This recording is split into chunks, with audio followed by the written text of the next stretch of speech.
ಆ ಜಿಲ್ಲೆಯಲ್ಲಿ ಇತ್ತೀಚೆಗಷ್ಟೇ ಅಂಗನವಾಡಿಯಲ್ಲಿ ಸೀಲಿಂಗ್ ಬಿದ್ದು 4 ಮಕ್ಕಳು ಗಾಯಗೊಂಡಿದ್ದರು. ಇದೀಗ ಮತ್ತೊಂದು ಶಾಲೆಯ ಮೇಲ್ಛಾವಣಿಯ ಪ್ಲಾಸ್ಟಿಂಗ್ ಕುಸಿದು ಬಿದ್ದಿದೆ.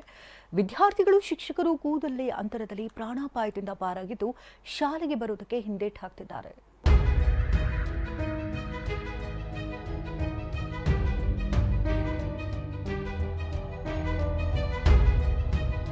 ಶಾಲೆಯ ಗೋಡೆಗಳು ಅಸ್ಥಿ ಪಂಜರದಂತೆ ಆಗಿವೆ. ಕ್ಲಾಸ್ ರೂಮ್ನಲ್ಲಿ ಸೀಲಿಂಗ್ ಕಿತ್ತು ಬೀಳ್ತಿದೆ. ಜೀವ ಭಯದಲ್ಲಿ ಶಾಲೆಗೆ ಬರ್ತಿರುವ ಮಕ್ಕಳು ಕ್ಲಾಸ್ ರೂಮ್ ಒಳಗೆ ಹೋಗಲು ಹೆದರುತ್ತಿದ್ದಾರೆ.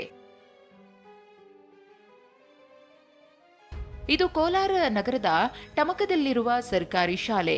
ಇದೊಂದೇ ಶಾಲೆಯಲ್ಲ, ಜಿಲ್ಲೆಯ ಬಹುತೇಕ ಸರ್ಕಾರಿ ಶಾಲೆಗಳ ಕಟ್ಟಡಗಳು ಶಿಥಿಲಾವಸ್ಥೆಯಲ್ಲಿವೆ.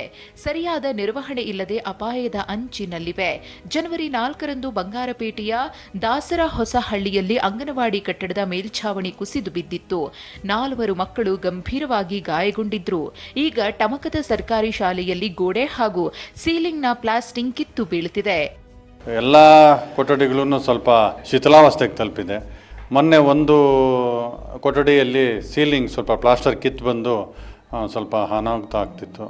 ಸದ್ಯಕ್ಕೆ ಅದೃಷ್ಟವಶಾತ್ ಅಲ್ಲಿ ಮಕ್ಕಳು ಯಾರೋ ಅಲ್ಲಿ ಇರಲಿಲ್ಲ, ಹೊರಗಡೆ ಇದ್ದಿದ್ದರಿಂದ ಏನೂ ತೊಂದರೆ ಆಗಲಿಲ್ಲ. ಆಗಷ್ಟೇ ಮಕ್ಕಳು ಪ್ರಾರ್ಥನೆ ಮುಗಿಸಿ ಬ್ಯಾಗ್ ಕ್ಲಾಸ್ ರೂಮ್ನಲ್ಲೇ ಇಟ್ಟು ಹೊರಗೆ ಬಂದಿದ್ರು.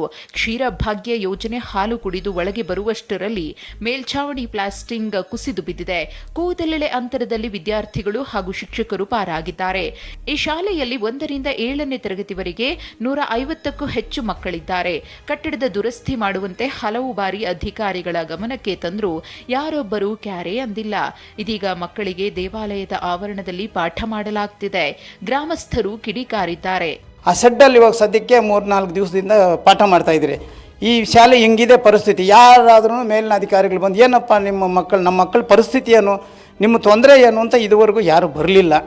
ಇನ್ನಾದರೂ ಶಿಕ್ಷಣ ಸಚಿವರು, ಶಿಕ್ಷಣ ಇಲಾಖೆಯ ಅಧಿಕಾರಿಗಳು ಇತ್ತ ಗಮನ ಹರಿಸಬೇಕಿದೆ. ದುಸ್ಥಿತಿಯಲ್ಲಿರುವ ಸರ್ಕಾರಿ ಶಾಲಾ ಕಟ್ಟಡಗಳಿಗೆ ಕಾಯಕಲ್ಪ ಒದಗಿಸಬೇಕಿದೆ.